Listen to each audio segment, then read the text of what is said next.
Kuna taarifa ambazo zinaendelea kusambaa katika mitandao ya kijamii kupitia kwa wakili Shija pamoja na Paul Kisabo, ambapo wanadai kwamba kumefunguliwa kesi nambari 7300 ambayo inamhusisha mwenyekiti wa Chama cha Demokrasia na Maendeleo Chadema Tundu Antipas Lissu katika Mahakama Kuu Masjala Ndogo Kuu pale jijini Dodoma, ambapo kesi hiyo itaanza kesho, ambapo Mheshimiwa Tundu Antipas Lissu atawaoji mkuu wa magereza au mkuu wa gereza la Ukonga, kamishina mkuu wa magereza katika shauri la kikatiba nambari 7300 la mwaka 2026. Mwenyekiti wa Chama cha Demokrasia na Maendeleo Chadema, Mheshimiwa Tundu Antipas Lissu atawaoji maswali ya dodoso kamishina mkuu wa magereza pamoja na mkuu wa gereza la Ukonga mnamo tarehe 1 hadi tarehe 3 Julai mwaka 2026 katika shauri la kikatiba nambari 7300 la mwaka 2026 mbele ya Mahakama Kuu ya Tanzania Masjala Kuu jijini Dodoma. Shauri hili lilifunguliwa na mawakili Kulwa Madu, National Nkung na Paul Kisabo dhidi ya mwanasheria mkuu wa serikali, kamishina mkuu wa magereza na mkuu wa gereza la Ukonga. Katika shauri hilo, mahakama inaombwa kuamua kuhusu masuala mbalimbali ya kikatiba yanayohusu vikwazo vya jeshi la magereza dhidi ya Mheshimiwa Tundu Antipas Lissu, mawakili wake, ndugu na viongozi wa chama wanaomtembelea gerezani hapo.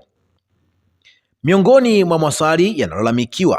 mwa masuala yanayolalamikiwa ni pamoja na kuzuiwa kwa viongozi na wanachama kumwona Mheshimiwa Tundu Antipas Lissu gerezani pamoja na vitendo vya askari wa magereza vya kusikiliza mazungumzo kati ya Mheshimiwa Tundu Antipas Lissu na mawakili wake wanapofanya mashauriano ya kisheria, jambo ambalo linakiuka haki ya faragha na haki ya mawakili kuweza kufanya kazi yao kwa mujibu wa katiba na sheria.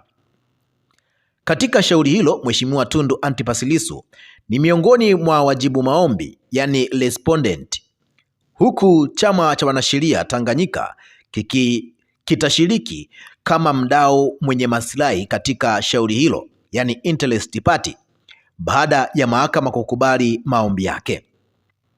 Aidha, kutokana na uzoefu wao na kukumbana na changamoto hizo, wanapomtembelea Mheshimiwa Tundu Antipas Lissu gerezani kwa ajili ya mashauriano ya kisheria, Mheshimiwa Tundu Lissu anatarajiwa pia kuwahoji mawakili waliofungua shauri hilo ili waweze kueleza mahakama kuhusu mazingira halisi anayokumbana nayo wanapotekeleza uwajibu wao wa kitaalamu.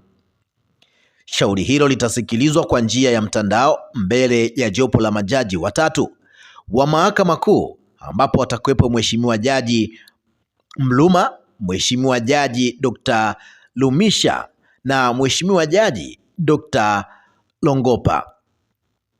Shauri hili ni miongoni mwa mashauri muhimu ya kikatiba yanayoweza kuweka mwelekeo wa kisheria kuhusu haki ya mawakili kuweza kufanya mashauriano ya faragha na wateja wao waliopo mahabusu au magereza, pamoja na kulinda misingi ya haki ya kuweza kupata msaada wa kisheria na usiri wa mawasiliano kati ya wakili na mteja wake. Imetolewa na wakili Paul Kisabo kutoka jijini Dar es Salaam mnamo tarehe 30 Juni mwaka 2026. Tuachie maoni yako, tuambie ni kipi ambacho unacho kutokana na hiki ambacho kimeweza kuwasilishwa na wakili Paul Kisabo, ambapo ameweza kufungua shauri ambalo litamhusisha Mheshimiwa Tundu Antipas Lissu kuwahoji maswali